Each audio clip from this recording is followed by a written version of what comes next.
ચૈત્રમાં તો અષાઢી માહોલ છે। એક તરફ કાળઝાળ ઉનાળાની તપતી ગરમી, બીજી તરફ અચાનક જ વાતાવરણમાં પલટું આવી ગયું, કમોસમી વરસાદ લાવ્યો છે। ગુજરાતમાં હાલમાં આબોહવાનો ડબલ ડ્રામા જોવા મળી રહ્યો છે। ગરમીથી ત્રસ્ત લોકોને જ્યાં રાહત મળી છે, ત્યાં જ ખેડૂતો માટે આ વરસાદ ચિંતાનો વિષય બની રહ્યો છે। જો રાજ્યભરમાં વરસેલા વરસાદનો આ ખાસ અહેવાલ।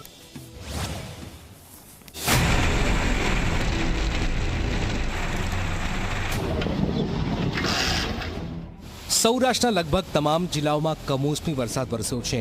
ભાવનગર જિલ્લાના પાલીતાણા, ઘોઘા, ભાલ અને તળાજા પંથકમાં અનેક ગામોમાં વરસાદી માહોલ સર્જાયો છે।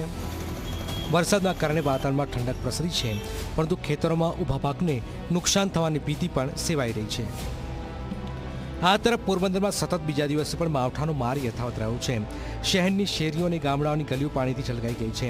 ભારે પવનના કારણે જિલ્લામાં એક મોબાઈલ ટાવર ધરાશાયી થયું છે, જેના કારણે આસપાસના અનેક મકાનોને નુકસાન પહોંચ્યું છે।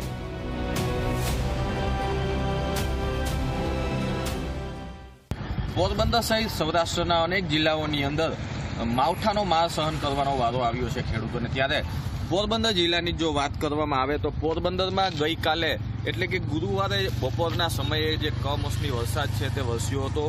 પોરબંદર શહેર સહિત ગ્રામ્ય વિસ્તારો પણ આજે માવઠાનો માર છે તે સહન કરવાનો વારો આવ્યો હતો। ત્યારે આજે જો વાત કરવામાં આવે તો આજ વહેલી સવારથી જ પોરબંદર શહેર અને ગ્રામ્ય વિસ્તાર, ખાસ કરીને જે બરડા પંથકના જે ગામો છે તેની અંદર જે કમોસમી વરસાદ છે તે વરસ્યો હતો અને સાથે જ જે પવન છે તે પણ સાથે જોવા મળ્યો હતો, જેના કારણે પોરબંદર શહેરની અંદર પણ ગઈકાલે એક જગ્યાએ મોબાઈલ ટાવર પડવાની ઘટના સામે આવી હતી।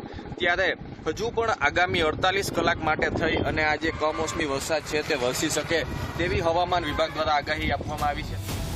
રાજકોટ જિલ્લાના ઉપલેટામાં વીજળીના ચમકારા, ગાજવીજ અને ભારે પવન સાથે વરસાદ વરસ્યો। અચાનક આવેલા આ પલટાથી ચોમાસા જેવો માહોલ સર્જાયો। ખાસ કરીને ઘઉં અને તુવેરના પાકમાં નુકસાનની ભીતિ છે। જેતપુરમાં પણ જળમાર વરસાદથી ઠંડક પ્રસરી, વધુ વાદળછાયા વાતાવરણના કારણે ખેડૂતોની ચિંતા વધી રહી છે। કચ્છના ગાંધીધામમાં પણ અષાઢી માહોલ જોવા મળ્યો। કમોસમી વરસાદના કારણે શહેરના અનેક વિસ્તારોમાં પાણી ભરાઈ ગયા।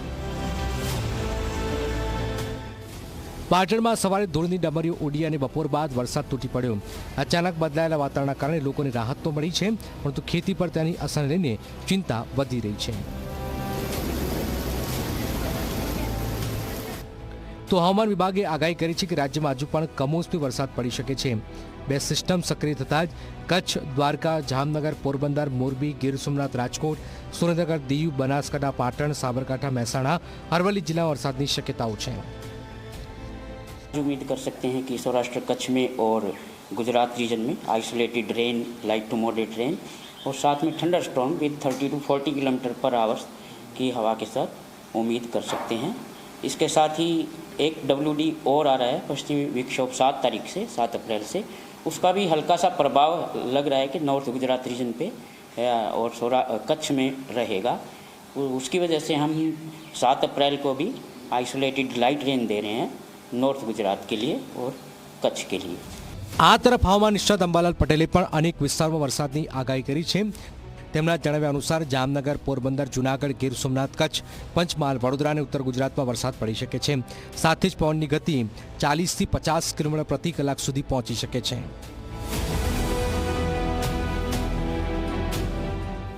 હવે હમણાં એક 25 વિક્ષોભ આવેલ છે, તેની અસર લગભગ 4 તારીખ સુધીમાં કે ક્યાંક 5 તારીખ સુધીમાં રહેવાની શક્યતા રહેશે।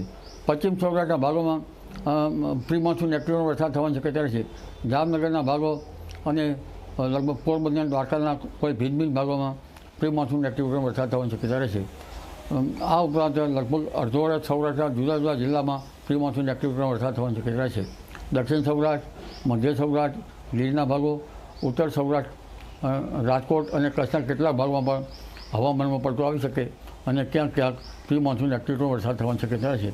અંબાલાલ પટેલે વધુમાં જણાવ્યું છે કે કેટલાક વિસ્તારમાં પ્રી મોન્સૂન એક્ટિવિટીના કારણે આ પ્રકારનો કમોસમી વરસાદ જોવા મળી રહ્યો છે। મધ્ય ગુજરાતના પૂર્વ ભાગમાં, વડોદરાના પૂર્વીય ભાગોમાં ક્યાંક ક્યાંક પ્રી મોન્સૂન એક્ટિવિટીનો વરસાદ થઈ શકે, તેમ પવનની ગતિ રહી શકે। પંચમહાલના કેટલાક ભાગમાં પ્રી મોન્સૂન એક્ટિવિટીનો વરસાદ થઈ શકે, પરંતુ હવે તદ ભાગમાં પ્રી મોન્સૂન એક્ટિવિટીનો વરસાદ ઓછો રહી શકે। પરંતુ પવનની ગતિ 40થી 50 કિલોમીટરની ઝડપની રહેતા બાગાયતી પાકો પર તેની અસર થઈ શકે. એક તરફ ગરમીથી મળતી રાહત તો બીજી તરફ ખેડૂતો માટે વધતી ચિંતા. કમોસમી વરસાદનો ડબલ ઇફેક્ટ હાલ ગુજરાતમાં સ્પષ્ટપણે દેખાઈ રહ્યું છે. માવઠું કેટલું નુકસાન કરે છે અને કેટલો સમય સુધી ચાલે છે તેના પર સૌની નજર છે. Bureau report, Zee media.